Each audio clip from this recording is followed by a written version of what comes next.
All right, let's talk about why avoidants love to offer friendship to their exes and why they keep so many exes as friends. There often seems to always be an ex in the picture that's still texting them, communicating with them in some capacity. Maybe they're even spending time and hanging out with an ex. But then they blindside you. They pulled the rug from under your feet. You thought you had finally met your person, your twin flame even, and you thought you finally got it right. And suddenly it's over, and now they're offering you friendship. And it can be so tempting to accept that offer of friendship because it gives you the little glimmer of hope that they might come back to you, that they'll still be around, that they're not completely cutting you out of their life, which means that maybe they'll regret the breakup and want to bring you back in as a romantic partner. Well, there's a couple main reasons why avoidants do like to offer friendship to their exes. One, and the most important reason, external validation. Because if you accept the offer of friendship, they know that you are likely still an available option to them in their back pocket, and they can bring you back into the romantic relationship anytime they see fit. You're a constant source of validation. They rely heavily on external validation. And the reason why they rely on this so much is because of that consistent childhood emotional neglect that they experienced. They often grew up in households where you don't talk about feelings and stoic parents, households where children are meant to be seen and not heard, and they routinely had their feelings dismissed, rejected. So, the way that they learn to seek validation is by trying to make everybody else happy. Often growing up in households where not only was there neglect, but when they did receive praise, it was generally based off of accomplishment.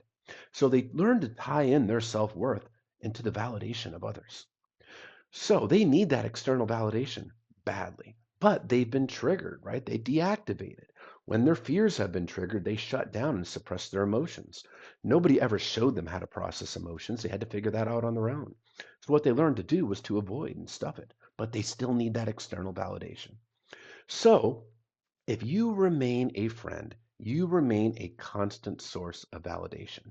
Plus, they don't lose you. They still have access to the benefits of you without having to give anything of themselves to you. They don't have to be emotionally available for you. They don't have to be vulnerable with you. They don't have to worry about meeting your expectations, meeting your needs. They get to come in, get your validation on their terms without having to really put in any kind of effort or vulnerability towards you. It suits their needs. Now, one of the other main reasons why they often like to put an X in the friend zone is because if you accept the offer of friendship, they get to escape accountability. Because, well, look, this person, they're my friend. They don't hate me. See, I didn't hurt them that badly because if I did, they wouldn't want to be my friend. So it essentially helps them escape accountability for the way that they hurt you, the way that they crushed you, the way that they broke your heart. Because if you want to be their friend, see, it must not have been that bad. Accountability is something that is very difficult for avoidance, especially dismissive avoidance. And that's because of that consistent childhood emotional neglect. They personalized it, growing up to be feeling defective and unlovable, like there's something wrong with them.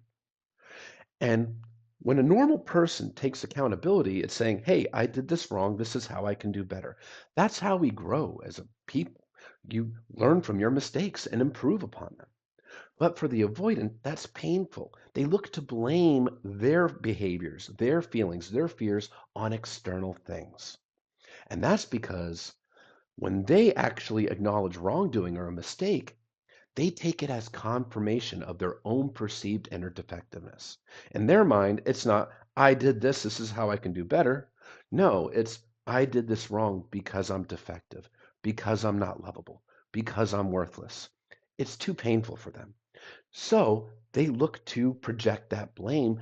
And again, accountability, painful. So if you are their friend, they get to escape accountability for the way that they hurt you. Now, they like to have a backup plan. When they go into a relationship, they have the preconceived notion that relationships inevitably fail. They do have one foot out the door from the very beginning. And having X's in the picture as available options gives them that exit plan.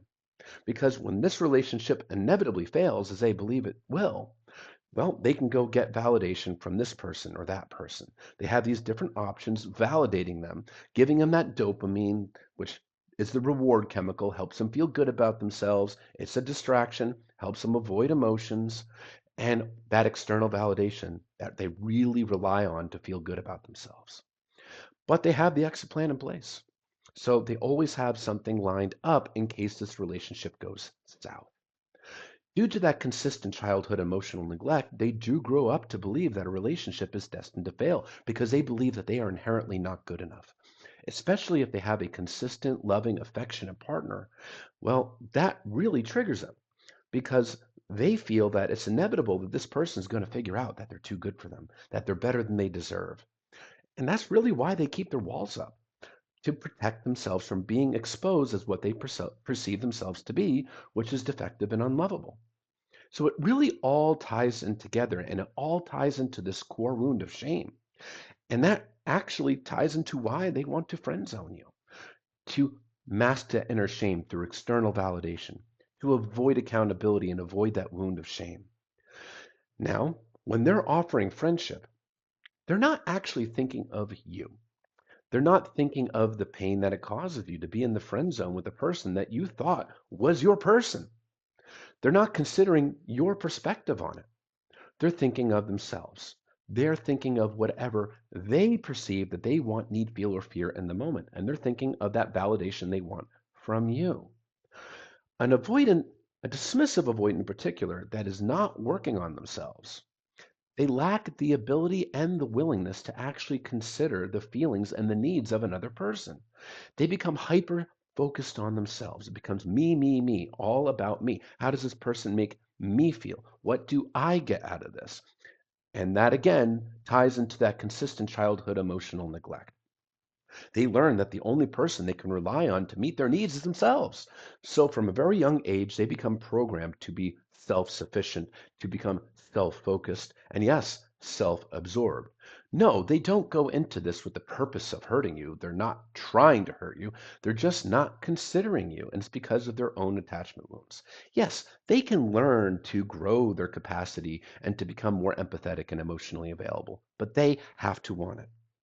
So if your avoidant ex just dumped you, discarded you, slow faded out on you, and now they want to have you as a friend, if being a friend causes you anxiety, pain, and heartache, accepting that friendship to chase that false carrot, that carrot that they're dangling of the glimmer of hope, you're only hurting yourself because you're telling yourself unintentionally that it's okay to be treated as an option, that it's okay to be ditched and to be friend zoned, and for you to wait around for them to come back and choose you.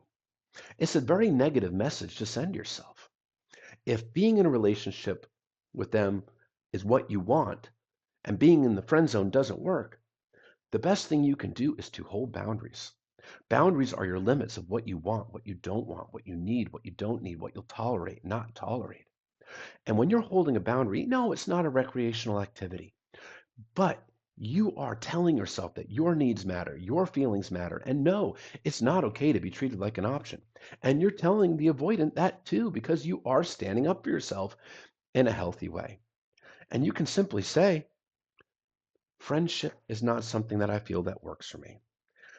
I wanted the relationship. And if you're willing to work on the relationship and repair this, I'm open to that. But being in the friend zone is only something that will cause me anxiety, pain, and reopen the wound over and over again. And that really is a boundary for me.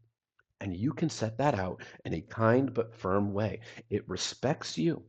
You are showing self-respect, but you're also showing yourself that even when your heart is crushed, that you can rely on yourself to take care of your emotional needs, that you can rely on yourself to stand up for yourself. You can rely on yourself, period. Because in every action and every inaction that we take, we send ourselves a message whether we realize it or not. And when you don't hold a boundary here, You are allowing yourself to be treated like an option, and the more you do it, the more ingrained it becomes in your head. The human mind, it learns in repetition. The more you repeat anything, the more automatic it becomes. So when you repeat holding no boundaries and allowing yourself to be strung along and allowing yourself to be friend zoned and allowing this person to breadcrumb you and give you false hope so they get your validation, you are reinforcing the narrative that it's okay to do that to you. So now, on the other hand, if being a friend is okay and you're fine without the romantic relationship and you genuinely want to be their friend, that's fine, go for it. But if it hurts you, you are self-abandoning if you allow them to friend zone you because you're abandoning yourself, you're abandoning your own wants, needs, and that is a very anxious thing to do. The most secure thing that you can ever do in a relationship or even after a breakup is to hold boundaries. Your boundaries are so incredibly important. They are what will protect you. And then when you get into any new relationship, or if you rekindle the relationship with the avoidant, your boundaries are also how you protect yourself from being in a prolonged situation where it's a one-sided relationship, where you're not having the effort reciprocated and you are giving, giving, giving, and the other person's taking, taking, taking. When you assert and hold your boundaries, you will weed out the emotionally unavailable partners because emotional availability requires the ability and willingness to empathize with the other person, to care about their wants and needs. And a person that is emotionally unavailable is inherently unable and unwilling to empathize. So showing up for you and meeting your boundaries is not something that they can really do or want to do. So you will weed out those emotionally unavailable people and you will free yourself up to find the emotionally available partner. But hold those boundaries. And if friendship doesn't work for you, you don't have to accept it because you know what? You didn't treat them like an option and you don't deserve to be treated like an option either. Don't sell yourself short.